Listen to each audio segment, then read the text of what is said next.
suite de cette session sur comment construire une relation amoureuse. Nous avons parlé dans la dernière session du rendez-vous et nous allons continuer d'en parler aujourd'hui un petit peu. On avait fini sur les questions courantes. Dois-je accepter un rendez-vous si je ne suis pas intéressée? On avait dit que non. Est-ce que je peux initier le rendez-vous si je suis une fille? Oui. Est-ce que je dois payer si je suis un homme? On a dit fais comme ton cœur te dirige, mais c'est mieux s'il te dirige à le faire. Et l'autre question courante, c'est doit-on ou peut-on s'embrasser lors du premier rendez-vous? Et parce que on a l'impression que le rendez-vous, ça doit se finir, ça doit se clôturer par le fait qu'on puisse s'embrasser. Alors non, on n'est pas obligé, alors vraiment absolument pas de s'embrasser. Donc doit-on? Non. Peut-on? Quasiment pas non plus. Mais Jérémy en a parlé en long et en large aussi pendant les sessions précédentes. Mais le rendez-vous, c'est comme l'image est limitée quand même, d'accord? Prenez pas ça au pied de la lettre. Mais si vous allez à un entretien d'embauche, vous n'allez pas avoir une paye après juste l'entretien d'embauche. Vous êtes juste allé à un entretien d'embauche, vous n'avez pas de salaire. À ce moment-là, vous n'êtes pas employé, donc vous n'avez pas de salaire. Donc après, en rendez-vous, non, on ne doit rien à personne, on ne doit pas embrasser l'autre et le rendez-vous ne doit pas forcément se clôturer par un baiser, par un bisou, parce que c'est pas, il n'y a pas de loi non plus là-dessus. Alors non, aucune obligation, et puis surtout ne pas se forcer en se disant il faut que ça se termine comme ça, sinon ça aura été un échec, absolument pas. L'autre chose, sortons officiellement ensemble après un premier rendez-vous. Alors, est-ce que après le premier rendez-vous, on peut se dire, bon voilà, on est ensemble, nous sommes un couple? Oui et non, déjà ça dépend si le rendez-vous s'est bien passé. Si ça a été un fiasco total, que vous ne voulez plus jamais remettre ça, c'est que non, la relation qui n'avait pas encore commencé vient de se terminer. Et si ça s'est bien passé, si vous voulez poursuivre, on peut dire que oui, il y a une relation qui est née à ce moment-là. De là à dire qu'un couple est né, je trouve que c'est relativement prématuré comme idée, que c'est prématuré aussi de le dire aux gens à ce moment-là, de le partager à tout le monde. Et le genre de truc totalement à proscrire, c'est de rentrer chez toi et puis de mettre sur ton Facebook en couple avec un tel parce que tu as juste été boire un café avec. Là, encore une fois, on s'emballe pas trop, doucement, on se calme, juste un rendez-vous, c'était vraiment un premier pas important, c'est super, on a fait plus connaissance, on a passé un moment sympa ensemble, mais ça ne veut pas dire qu'on est en couple, ça ne veut pas dire qu'on va se fiancer, encore une fois, ce n'est pas une promesse.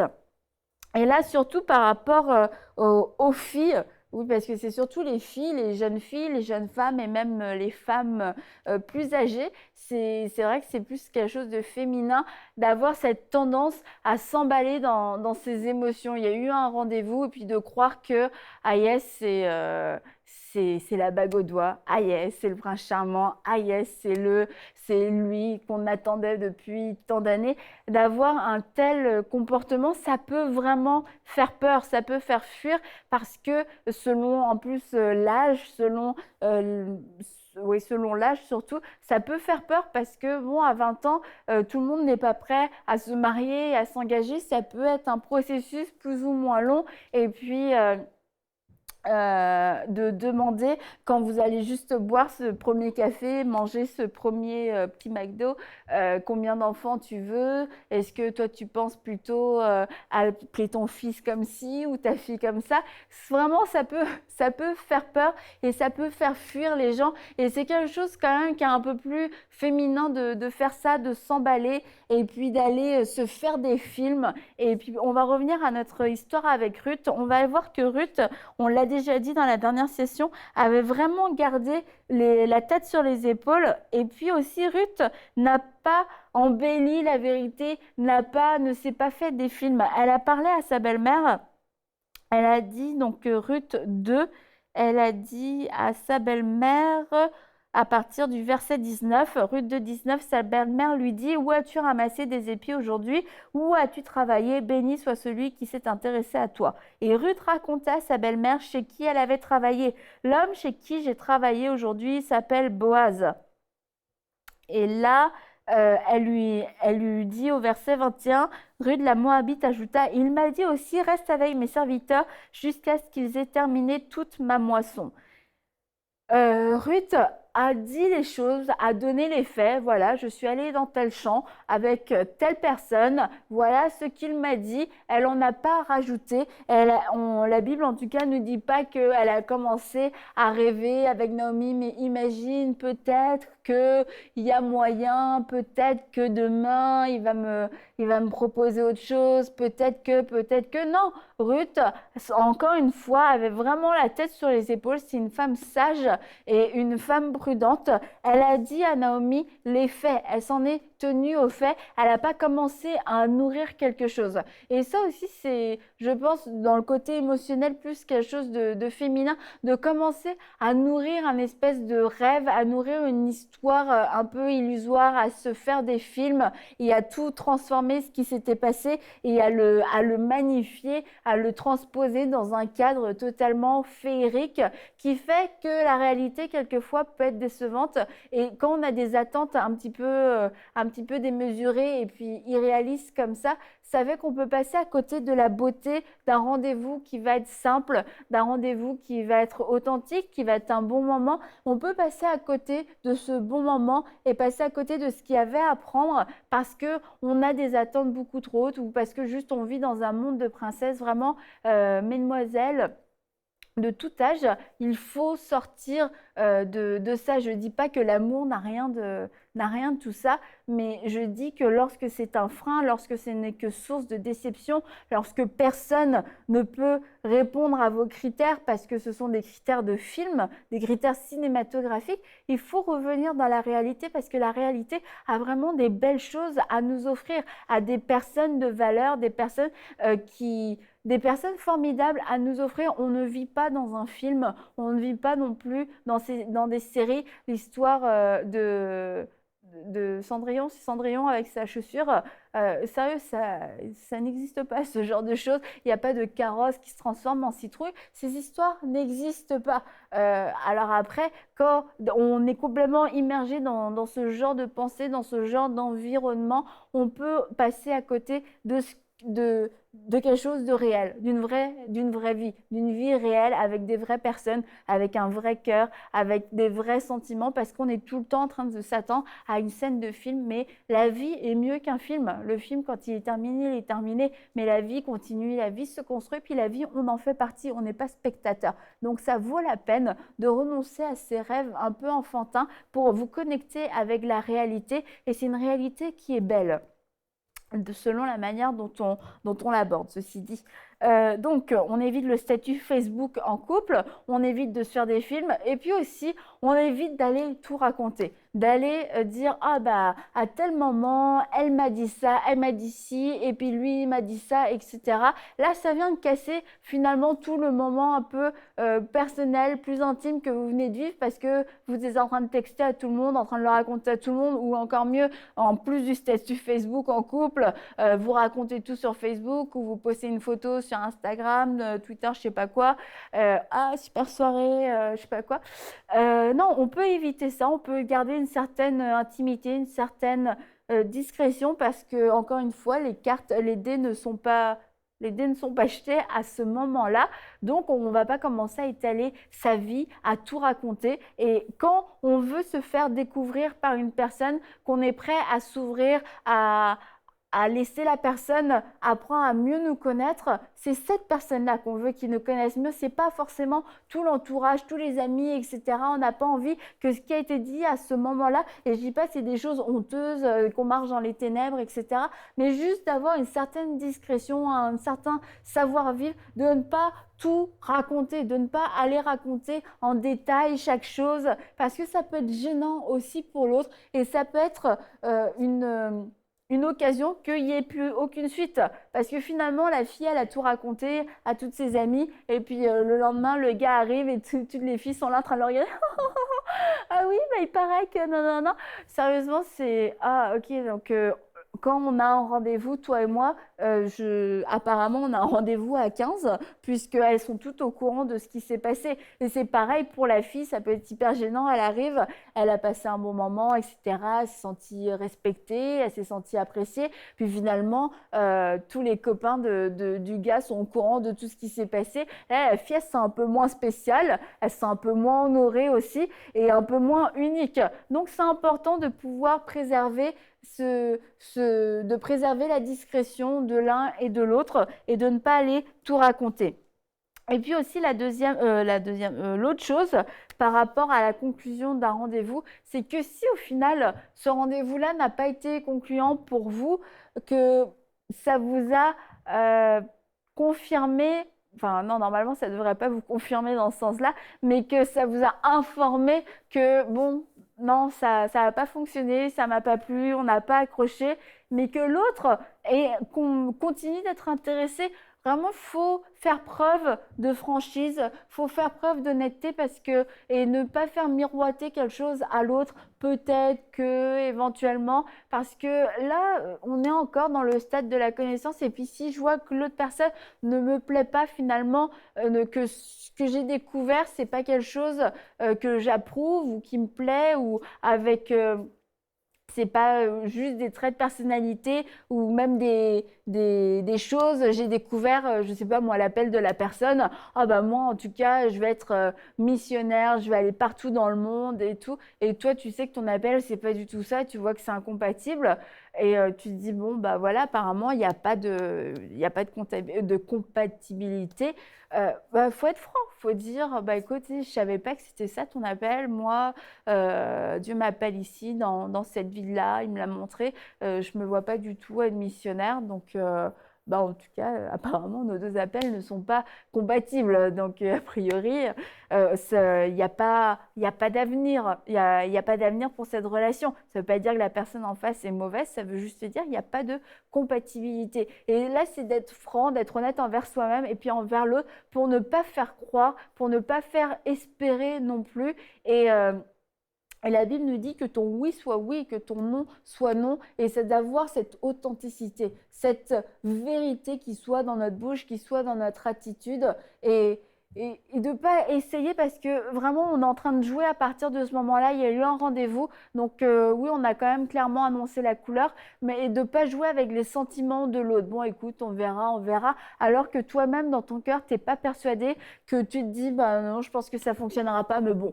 Oh, tant que ça fonctionne, c'est sympa, on passe du bon temps ensemble. Non, parce que là, à ce moment-là, tu es vraiment en train de jouer avec les sentiments de l'autre. Tu es en train de lui faire croire qu'il y a un avenir alors qu'il n'y en a pas. Et après, on ne pourra pas reprocher à cette personne-là d'avoir pu imaginer, puisque tu t'es rendu disponible pour d'autres rendez-vous, puisque tu as montré de l'intérêt, etc., que tu n'as pas manifesté autre chose que de l'intérêt. Bah là, on pourra pas dire à l'autre, bah oui, mais tu t'étais aussi un petit peu emballé, écoute, etc. Non, quand l'autre a l'air OK, bah c'est sûr, là, la relation va continuer d'avancer et il y aura un deuxième rendez-vous, il y aura un troisième rendez-vous, il y aura de plus en plus d'affinités et puis les sentiments vont vraiment commencer à grandir. Il va y avoir une réelle relation amoureuse, il va y avoir de la tendresse, de l'affection, un intérêt qui va nous pousser même à penser au mariage, alors que s'il y en a un dans son cœur qui est partagé ou qui se dit clairement, non, bah, à un moment donné, de toute manière, nos routes vont se séparer. Honnêtement, c'est pas bien de faire ça. C'est pas bien. Ça peut faire du mal à l'autre. Et puis autant arrêter à ce moment-là parce que le mariage, c'est pas encore pour ce moment. Ce moment. Donc, on peut vraiment dire non, bah écoute, non, je préfère pas continuer. Mieux vaut être franc, ça fait peut-être un peu mal sur le coup, ça peut peut-être créer une petite déception, mais encore une fois, ça va pas être une déception dont la personne ne pourra pas se remettre. C'est plus difficile de se remettre d'une séparation la veille d'un mariage que de se remettre d'une pseudo-séparation après un premier rendez-vous qui finalement n'a pas été concluant. Ce sera pas la fin du monde et puis après, ce sera peut-être oui un petit peu gênant de continuer de se voir, mais tout le monde va pouvoir s'en remettre et ça permet aussi à l'autre d'être relâché, de pouvoir continuer sa route, de pouvoir rencontrer quelqu'un d'autre avec qui il y aura avec qui il y aura réellement un intérêt mutuel et plutôt que d'emprisonner la personne, de la garder dans cette relation parce que qu'on le veuille ou qu'on le veuille pas, après son premier rendez-vous, si on entretient la relation, c'est certain qu'il y a des choses qui vont commencer à grandir, il y a quelque chose qui va commencer à germer et puis ça va vraiment faire de la peine à l'autre. Donc non, si tu ne veux plus continuer après ce premier rendez-vous, dis-le franchement. La Bible nous dit de parler avec vérité à notre prochain, de rejeter, de renoncer aux mensonges, etc. Donc c'est aussi une occasion de pouvoir marcher dans la lumière, de pouvoir marcher dans la vérité. Donc, on va continuer dans cette série avec comment commencer la relation amoureuse et entretenir cette relation amoureuse et là jusqu'aux fiançailles. Il y a eu ce premier rendez-vous et puis après il y en a eu un deuxième, un troisième. Il y a eu de plus en plus de moments où on a pu apprendre à faire connaissance, à s'apprécier et puis à commencer à s'aimer si on ne s'aimait pas encore, s'il n'y avait pas encore vraiment cet amour-là.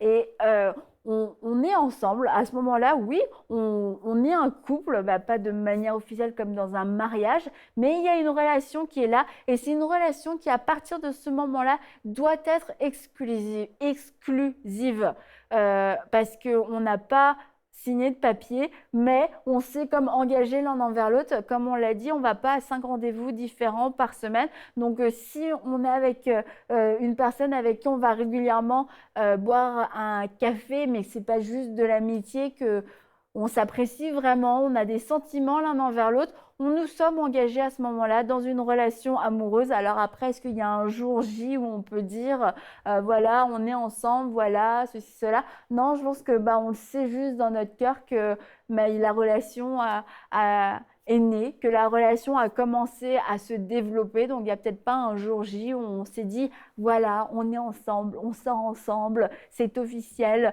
tu mets sur Facebook, je mets sur Facebook. On n'est même pas obligé de le mettre sur Facebook d'ailleurs, en couple.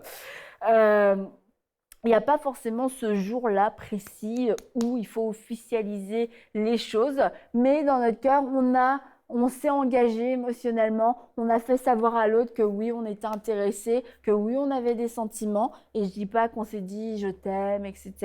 Mais on est proche et cette proximité doit vraiment être exclusive. On peut pas avoir ce genre de relation même avant les fiançailles, avec plusieurs personnes, avec différentes personnes. On ne peut pas avoir plusieurs relations comme ça, plusieurs rendez-vous, plusieurs personnes avec qui on est proche, plusieurs personnes à qui on peut faire croire que peut-être ça va aboutir sur des fiançailles. Parce que là, on est vraiment on ne marche pas du tout dans la lumière. Donc, Ruth 2, 21 nous dit...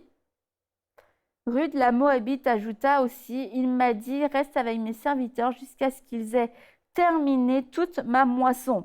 Naomi dit à sa belle-fille Ruth, il est bon que tu sortes avec ses servantes, ma fille, et qu'on ne te rencontre pas dans un autre champ. Ruth resta donc avec les servantes de Boaz pour ramasser des épis jusqu'à la fin de la moisson de l'orge et de la moisson du blé. Elle habitait avec sa mère.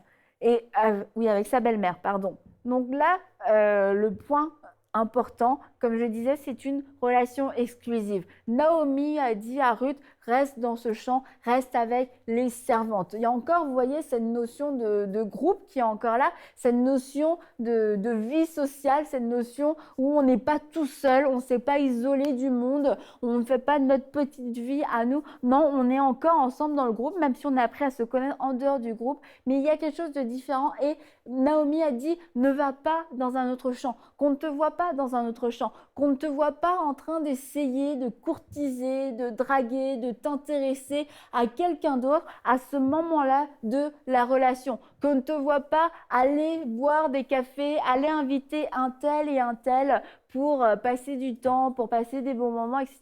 Non, à ce moment-là, tu as déjà un engagement, donc on ne te voit pas ailleurs, qu'on ne te voit pas avec un autre un autre homme ou une autre femme développer ce même genre de relation. L'exclusivité commence réellement ici, à ce moment-là de la relation. Il est bon que tu sortes avec ces servantes, ma fille, et qu'on ne te rencontre pas dans un autre champ. Et on voit que ça aussi, ça a été décisif parce que Boaz, après, a dit à Ruth, tu n'as pas cherché d'autres hommes, tu n'es pas allé voir d'autres hommes, tu n'es pas allé dans d'autres champs, tu ne t'es pas intéressé à quelqu'un d'autre, tu es venu dans mon champ, tu es resté dans mon champ, tu es resté dans mon environnement, tu es resté proche de moi, tu n'es pas allé voir ailleurs. Et Ruth aurait pu aller voir ailleurs. Pourquoi? Parce qu'apparemment Boaz n'était pas si jeune que ça. Et elle aurait pu aussi aller voir ailleurs parce que elle aurait pu trouver que Boaz était trop lent à la détente. Elle aurait pu se dire qu'elle pouvait avoir mieux plutôt que juste glaner des épis. Elle pouvait peut-être avoir une proposition de mariage plus rapide ailleurs. Mais Ruth, non, a décidé de ne pas être une opportuniste, de ne pas aller chercher toujours mieux, toujours quelque chose de plus ailleurs. Elle a rencontré Boaz et puis je crois que son cœur a été comblé par Boaz, que Boaz lui a plu, qu'elle a aimé ce qu'elle a vu elle aussi de Boaz et puis qu'elle a compris qu'il y avait un intérêt et Ruth a été une femme sage. Ruth est restée près de Boaz.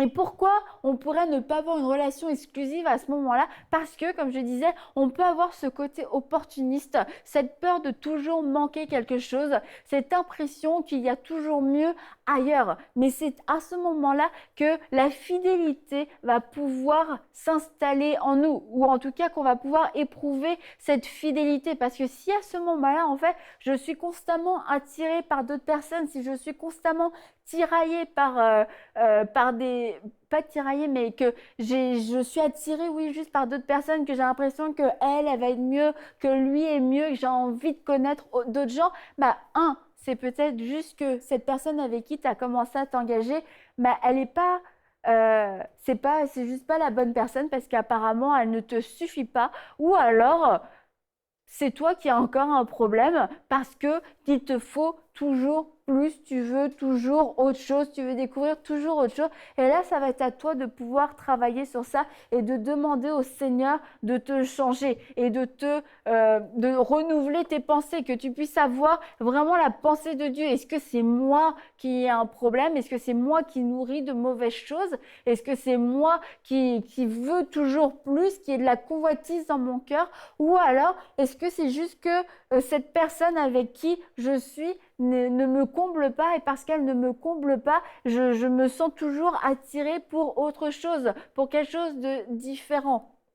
Et il faut oser se poser cette question et pas foncer tête baissée, mais non, ça passera, parce que c'est des choses qu'on va pouvoir retrouver après dans un mariage 10 ans ou 20 ans. Et quelquefois, on entend des témoignages, ah ben en fait, je l'ai jamais vraiment aimé, même avant qu'on se fiance, j'étais pas trop sûre, mais bon, voilà, c'est bon, fallait se caser, c'était le temps, je trouvais, puis même quand il y a l'âge qui arrive, quand il y a la pression de la famille, on n'a plus quelquefois envie de se poser ces questions, on n'a plus envie de savoir, de connaître la vérité sur nous ou sur les autres. On se dit c'est la solution de facilité, je dois entrer maintenant dans une relation, je dois construire ma vie, je dois avoir une famille, je dois avoir des enfants. Puis du coup on fonce un peu tête baissée sans réfléchir. Mais là Boaz était un homme qui apparemment était un homme mûr, un homme qui avait de l'argent, un homme qui avait des propriétés.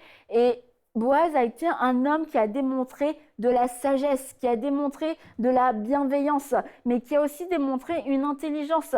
Quand on a vu dans les sessions précédentes que Boaz avait posé des questions, c'était pour s'assurer que Ruth était une femme de valeur, une femme de qualité, pas seulement une jolie femme, une petite veuve triste, une petite veuve qui n'avait pas d'argent, qui pourrait facilement impressionner. Non, Boaz a cherché une femme de qualité et c'est ça qu'il a regardé chez Ruth et c'est sûrement ça qui l'a attiré et qui a fait qu'il a dit à Ruth, reste avec moi, qu'il a commencé à avoir une relation exclusive avec Ruth qu'il n'avait pas avec les autres. Parce que Boaz ne s'est pas marié avec une de ses servantes. Boaz s'est marié avec Ruth. C'est celle que Boaz a choisie. Et Ruth est restée avec Boaz, alors que Ruth aussi aurait sûrement pu trouver quelqu'un d'autre à ce moment-là.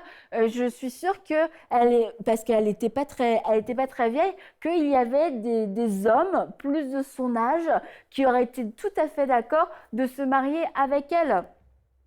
Et pourtant, Ruth a fait ce choix, elle aussi, de rester là, d'avoir ce temps de patience, de subir, entre guillemets, ce temps d'observation, ce temps de travail, ce temps où la vie a continué sans qu'il y ait un mariage. Ruth a décidé de rester auprès de Boaz. Donc c'est important vraiment d'avoir déjà dans votre tête, je suis dans une relation exclusive. Si je suis dans une relation amoureuse, c'est que je suis dans une relation exclusive. On peut avoir beaucoup d'amis, on peut avoir des collègues, on peut avoir des frères, des sœurs, des connaissances, mais une relation amoureuse, c'est juste deux personnes. C'est juste deux personnes qui vont s'aimer l'un et l'autre. C'est pas une personne et puis après une autre.